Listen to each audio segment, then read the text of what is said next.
Welcome to another edition of Green is Good, and we're so honored today to have Maury Zimring on. She's the Director of Corporate Responsibility and Environmental Sustainability for InterContinental Hotel Hospitality Group. And also today with us, a return guest, Michael Oshman, who from the Green Restaurant Association. Welcome to Green is Good. Thank you for having us. Thank you both for being here. This is such a unique show. We're so honored to have you both on with us. Maury, before we get into talking about ISG and all the great stuff you're doing there, can you talk a little bit about Maury? Talk about your journey. How did you become to get this role and doing all the great work you're doing at InterContinental Hotels Group? Sure. Well, the environment's always been important to me. I always knew I wanted to work in some sort of field connected with environmental sustainability. And when I first started out, that really meant that you were either working in the government sector or in a compliance role or on the nonprofit side. So I started my career working at the U.S. Green Building Council doing LEED certification, and really into the nonprofit side. But when I was there, I realized that a lot of the companies I was working with were really interested in not just their building footprint, but all things environmental sustainability. They were looking at their supply chains. They were looking at, a much broader base of how to talk to their space. And I got really excited about what and if you are on the corporate side and how to leverage economies of scale to have a really major impact on the environment. Cool. So I went back to business school and to get some more tools in my tool belt in order to enter the corporate sector, and then started working at Coca-Cola on their environmental sustainability and corporate responsibility initiatives. And that led me to this role now with InterContinental Hotel Group. That is working with all our properties. That is great, and Coca-Cola has a very great reputation of sustainability, green, and recycling, and all those other kind of things as well. So you obviously learned at one of the greatest brands on the planet. Yes, it was exceptional training in this space, so I was very lucky for that experience. And Michael, for our listeners that didn't have the opportunity to listen to your great show the first time you came on Green is Good, share a little bit about your journey and the great organization that you founded and run right now. Wonderful. Thank you for having me again. Back in 1990, when the world was very polarized between the business and environmental sustainability, and there wasn't quite a green business movement yet, we really saw a need to come in and create solutions, environmental solutions that were practical and easily implementable within a particular sector. And we saw that the restaurant industry was having such a large impact environmentally. 1/10 of the American economy, largest consumer of electricity in the retail sector. So at the young age of 19, I actually listened to those older people and said, go out and make a change, and created the Green Restaurant Association 23 years ago to create easy solutions, reward the restaurant, create empirical standards, and make it feasible for consumers to eat with their values. Unbelievable, and we're so honored to have you back on again. And both organizations are doing such important work, and I think our listeners will understand the interrelationship between both as the show goes on. For our listeners out there that want to follow along more than just listening to Maury and Michael as we go here, please do what I'm doing. I've got my iPad open, and I'm on both their great websites at the same time. For InterContinental Hotel Group, it's www.ihgplc.com. And for Michael's group, it's dinegreen.com, dinegreen.com. So listen, let's kick this off. And Maury, this one's for you. In terms of InterContinental Hotels and Resorts is now branding and maybe the first to brand their restaurants, certified green restaurants. What does that mean with regards to what Michael's already done over his career and the greening of restaurants, which seems to be a massive trend right now? What does that mean at InterContinental Hotel Groups and Resorts? Great. So for IHG, it's probably helpful to know that we have 9 brands within our portfolio. Wow. And InterContinental Hotels and Resorts is one of those brands. Okay. So across all of our brands, we have a program called IHG GreenIsGood, and it's our holistic sustainability tool. We use it across more than 50% of our properties and growing, and it looks at both data measurement, tracking, management, and reporting for our hotels, but also provides them with green solutions. Over 200 different things that our properties could implement to reduce water, to reduce waste, energy, and so on. And that's where the Green Restaurant certification came in. As one of those potential solutions that our properties could implement, we realized that the restaurant space on property was a unique space, different from the rest of the hotel. There's a lot of potential energy, water, waste consumption. And so there's a lot of opportunity to do something about that. And so rather than reinvent the wheel, we looked to Michael's group, and it's a great certification system. It's holistic, just as GreenIsGood is, so it follows a similar theory and model to our own internal system. So we use their certification as our recommendation for how our hotels can green their restaurant space. So a few years ago, rather than just leave it as optional, we made the commitment for the particular InterContinental Hotel and Resort brand to certify all of their restaurants in the Americas. And that's when we really started partnering with Michael and his team in a really robust way to make sure all of our restaurants were also on a similar sustainability journey to the rest of our hotels. And how many restaurants are we talking about? Because you have so many properties, and as you said, and there's so many different branding opportunities. How many restaurants was this first tranche? Yep. So now we have 26 different restaurants across the Americas who are certified with the Green Restaurant certification. Wow. And Michael, how did talk a little bit about your side of the equation, because what we're seeing now in around the world, but right here in the United States, are some of the greatest brands partnering together, collaborating to create relevant and important change, and to do a lot of co-branding and co-marketing together around the change that they're effectuating. Michael, talk a little bit about your side of the equation, how this relationship started, and why it was important for the work that you do. Wonderful. Well, about 2 years ago, or 3 years ago or so, we started working with the Boston Hotel, actually, which happens to be walking distance from our office here. A wonderful hotel with some wonderful restaurants, now in Rumba, right on the water there. And they kind of piloted this. I think there was already an interest in their food service leadership, and they piloted it. After a year of success of this restaurant becoming certified, at an annual meeting, they had me speak to the GMs of all the hotels of the brand. And very soon after, the leadership brought on, 2 years ago, all of the restaurants, as Maury mentioned. And I have to say this, and I don't say it lightly, making a commitment of that level for an entire brand, we've worked with hotels before, but to have an entire brand make a commitment was unprecedented, especially a brand such as InterContinental. And that was a first in the hotel arena.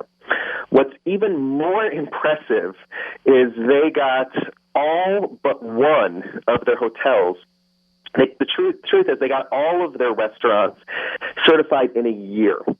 Wow. We have single-unit restaurants. Most restaurants take less than that, but to get 26 restaurants in a hotel brand in a big company certified in a year made our internal team excited. We talked about the InterContinental as a model of how other clients can work.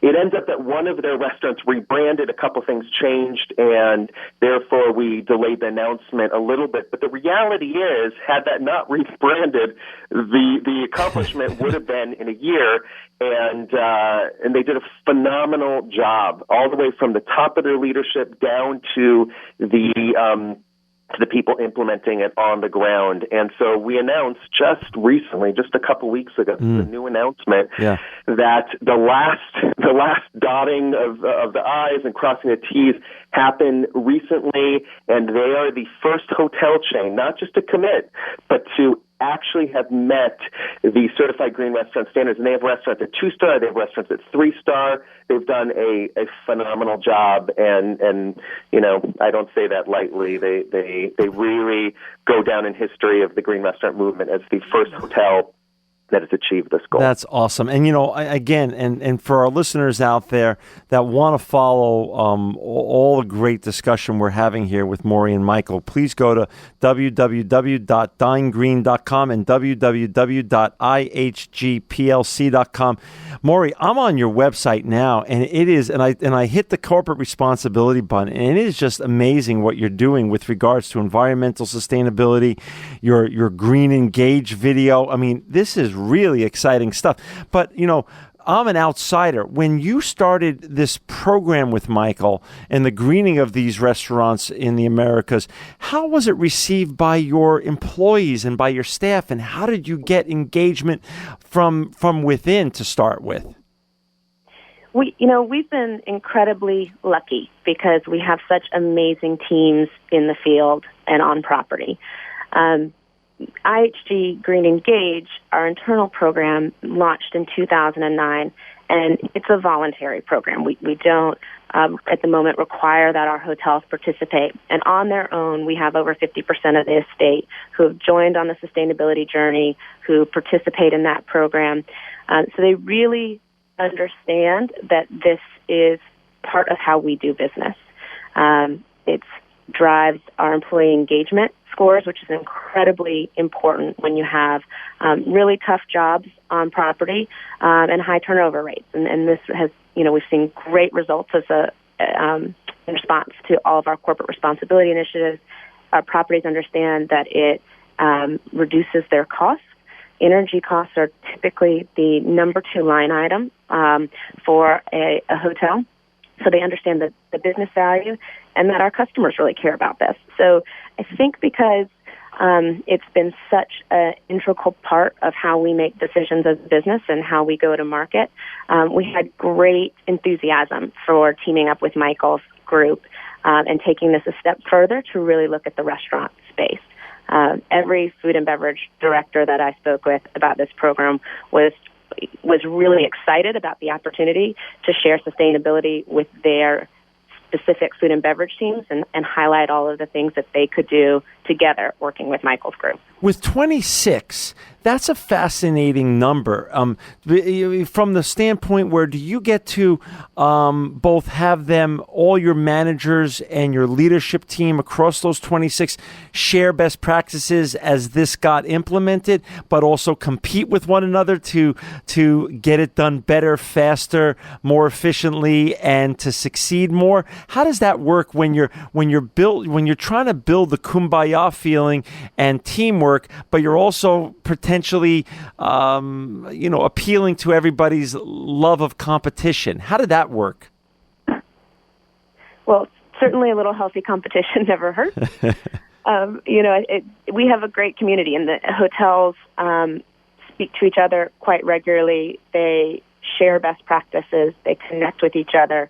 So it's a really happy camaraderie that they're able to share. And Michael, I don't know if you have other perspectives from having worked with them. Yeah. I think that there's a couple things that worked well for InterContinental. One is the fact that Boston had already had such success.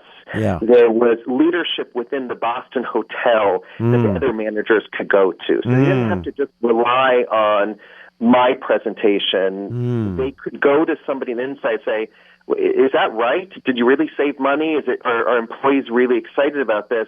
And they got to hear it from somebody who is one of their colleagues, not me. So I would say that was one piece of success. And there's also which I attribute to we always love to bring on as many restaurants on board as possible, but there are definitely many times where it's great to start with a few and leverage that success to the rest of a brand. And I think that InterContinental did that in a very smart way. There's also a second piece that just must have to do with an internal culture at the hotel, because even before we signed an agreement and there was just talk and it looked like things were happening, we had such excitement from these hotels. I remember getting a contact directly from somebody in one of the New York properties saying, "Okay, great, we've got our documents ready. We're ready to go. We want to be." And they were so jazzed, and we had to actually say that to this gentleman, "Wonderful. Just hold off a week. We're finalizing the details. We'll create a strategy." And that is the opposite of the problem we normally have. The normal challenge is getting restaurants to submit the documentation. They do it, but they're so busy that it ends up taking what normally could take a couple days, could take a few weeks. And with InterContinental, a commitment is something, but there's a very big difference between implementing something in a year or two versus 10. And They not only got these incredible numbers, I can give you these details. I mean, in total, the 26 certified green restaurants implemented 1,180 environmental steps over those 26 properties, earning them 3,341 green points. Pretty impressive. Unreal. Yeah. So for both of you, this is a question for both of you. Michael, is this a new paradigm for your great organization that will now be replicated at other great hotel and hospitality brands? And Maury, for you, is this now the beginning of a paradigm within your great brand that is now going to be spreading to some of your other restaurants within your other hotel properties? And you take it one at a time. Michael, why don't you go first, and then Maury? Okay, wonderful. Thank you. What we found is there's so many different sectors. There's the education sector, there's hotels, there's fast food, there's fine dining, there's celebrity chefs, there's sports stadiums. And in the university sector, we definitely find that certain leaders have come on board, and now we've got Harvard and Boston University, Northeastern and UCLA, and some of the preeminent educational institutions. But it always starts with one, and then other people look to that one. We just got, I can't tell you who it is yet, but we just got a huge sports event and sports stadium that hopefully we'll be announcing in the next couple months, and that will likely leverage to other sports stadiums. And I would say, based upon our history, people will look to the InterContinental Hotels and Resorts and answer the question that is the biggest one that prevents people to act, which is, does this really make business sense? Right. And when people see Mario Batali doing this, the other chefs follow. When people see InterContinental Hotels and Resorts doing this, they say, gosh, that is a highly successful brand. They know what they're doing. And if they did this, then maybe our brand can do it too. So based upon precedent, I would say it's very likely that that InterContinental will see the leadership of their steps not only leveraged internally, but actually having a wonderful impact in the industry as a whole. Maury, and how about for you? Do you see this as a shining light inside your brand, and other restaurants within your other great properties are now going to take up this mantle and run with it as well? Absolutely. I would expect for this to continue to grow for us. We've learned so much, and Michael was spot on. When we have properties that can reach out to one another to find out, how did this really work for you? What was the impact? What were the savings? It really changes the comfort, the ease of entry, the ability for our properties to feel like this is something that they too can go after. So I think now that we've had such success with the InterContinental Hotels and Resorts brand, it's quite likely that other properties will start to catch on and will want to follow suit. We love to lead in this space, so the more best practice and case study that we can share so others can join in, the better. Let's talk. Let's just go back, and for our listeners out there, I want them to understand, in terms of the environment, what really was accomplished, so they can understand in these 26 restaurants what are some of the understandable terms and vernacular that the general public who enjoys your restaurants, what was accomplished during this whole greening process? Well, I think there's a couple key things for us. It's a great way to look at the restaurant holistically. Mm-hmm. So we're able to look at waste reduction, both in terms of, how much product the restaurant is bringing in so that they're doing appropriate ordering, and then how they're managing the waste leaving the property, recycling, composting, really finding different solutions so that we're not sending waste to landfill unnecessarily. There's energy conservation measures, water conservation measures. So local and organic sourcing. So I think the great thing about this certification is that there's a lot of opportunities to find reductions, but there's also flexibility. So each restaurant is able to meet some base requirements and then find the right path and achieve the appropriate points to achieve certification, but in a way that makes sense for them. And that flexibility and that ability to be on a sustainable journey that has some customization is really important for the different restaurants, the different profiles, the different locations. Maury, it's so fascinating because you are part of such a large organization, and I'm on your website right now, and it's just a great website. Again, for our listeners out there, it's www.ihgplc.com, and there's so many areas, as you say, from biodiversity to waste to water to energy to climate and carbon. Does this does this leadership role that you've taken and this step off to greening these 26 restaurants also, is it looked upon from the hoteliers inside your organization, and does this bleed over to inspiring the folks who run the room side of your business to further green their rooms and do more inside of the hotel part of your business? Absolutely, it does. And that's something we're so excited about, that the room side of our business and the food and beverage side of our business can have complementary goals and achievements. And on the room side, we've really been focusing on our program that I mentioned, IHG Green Engage. And it's similar in that it looks at waste and water and carbon and really takes a holistic approach to environmental sustainability. And there, our properties have also been on a similar journey, picking and choosing the right solutions that make sense for them.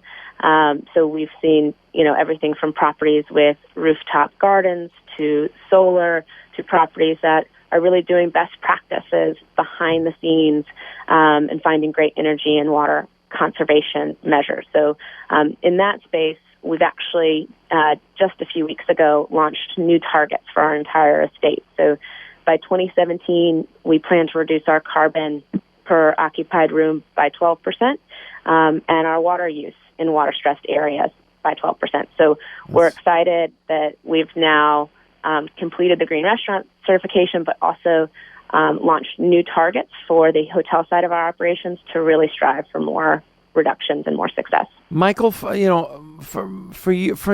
the business opportunity here. If I'm a guy that sits in a position similar to Maury's at another great brand, or if I'm a guy who owns a franchise of a smaller hotel or motel chain, but of course I have food in that chain, is it smarter now for me to call Michael Oshman and partner with your great organization to green my beverage and dining experience than go do this on my own? Is that just better practice now to collaborate with your great organization because of the experience you have at this? I'd love to answer the question, but do you mind if I say something about the environmental details of the InterContinental's accomplishments? No, absolutely. No, that's why we're here today. Great.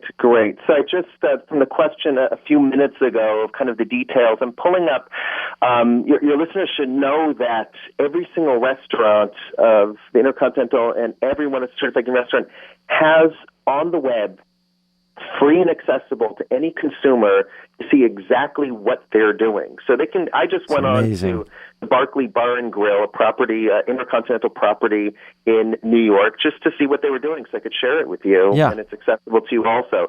They're a 3-star restaurant with 237 points. And just to give the listeners an idea of what they're doing for their, 60 or 70 points that they're implementing, over 80% of their lighting is LED, which is the most efficient, non-toxic lighting out there these days.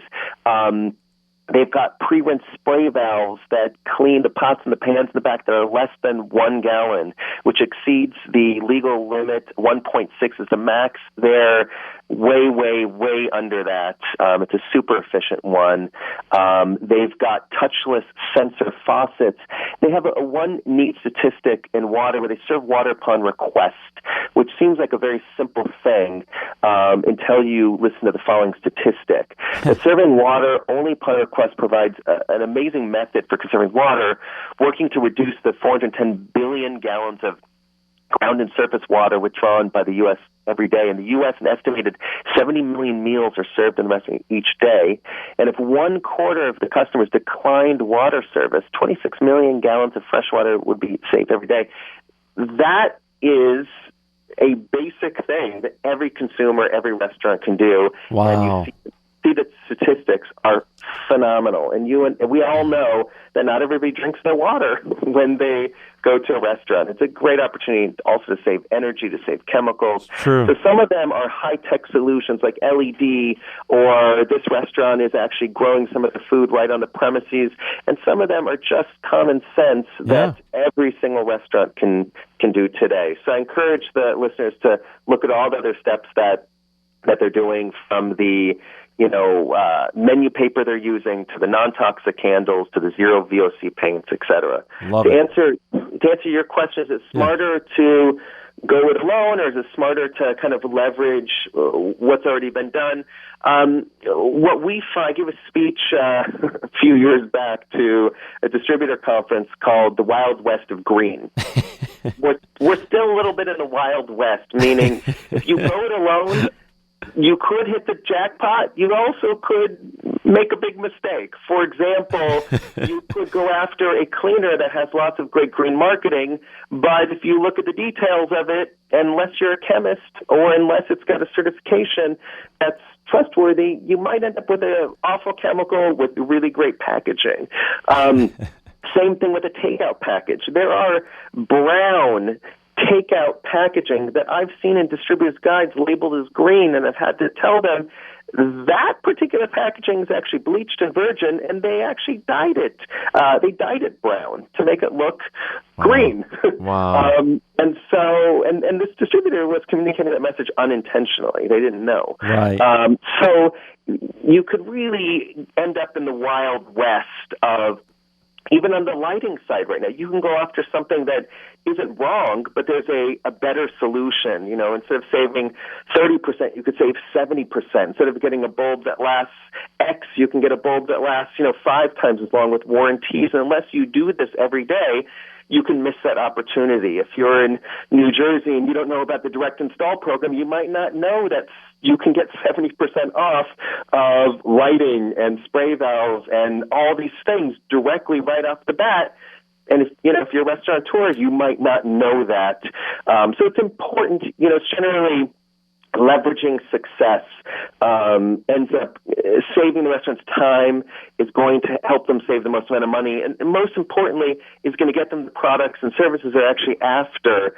We don't care what napkin the restaurant uses, if they use this brand's 90% post-consumer napkin or that, and so we're able to kind of advocate based upon the mission and not what a distributor or somebody in particular is selling. And the last piece is, there's only one way to communicate to the public what a business is doing. If a business says, "Hey, I'm doing this in my restaurant," that's nice, but you're no different than the guy across the street who's saying the same thing who might not be as trustworthy. And so it's hard to distinguish. And so it's really important in this day and age of greenwashing, when a claim is made for the InterContinental Hotels and Resorts, the consumers can get more detail than most consumers want, which is not only what level of certification, how many points, how many steps, and what are all the steps that they're doing, and they know that the restaurants are being recertified each year. And that creates an incredible sense of confidence and brand awareness that this is not only legit, this is transparent down to the core, and that really inspires people. So yeah, I would say, whether it's in the restaurant industry or whether it's people doing something in other fields, in the environmental world, we're still in a place where it makes sense to leverage experience, knowledge, and transparency. And Maury, you were down to the last 2 minutes or so. Do you have any final thoughts for our listeners out there who want to join in all the great work that you're doing at InterContinental Hotels and what Michael's doing? Share some of your last thoughts as well. Yeah, I mean, for us, I think Michael really hit it when talking about transparency, because it's all about really being able to share the story, share the ups and downs, the obstacles and the success. And for us, that's all about meeting our customer needs, letting our customers know exactly what we've been doing, all the details behind the scenes that we're taking care of for them in terms of sustainability, and then hearing from them about what's important to them in terms of sustainability at the hotel level. So I think we will continue to share our story so that our customers know that they can stay with us confidently. And what we hope for those that are listening and interested is that they continue to share with us what's important to them about this space, so that we can continue to meet their needs and further explore how to have even more sustainable hotels at IHG. Perfect. And for our listeners out there that want to learn more about Maury and Michael's great organizations, please go to ihgplc.com or dinegreen.com. Maury Zimring and Michael Oshman, you're both inspiring and visionary sustainability superstars and truly living proof that green is good.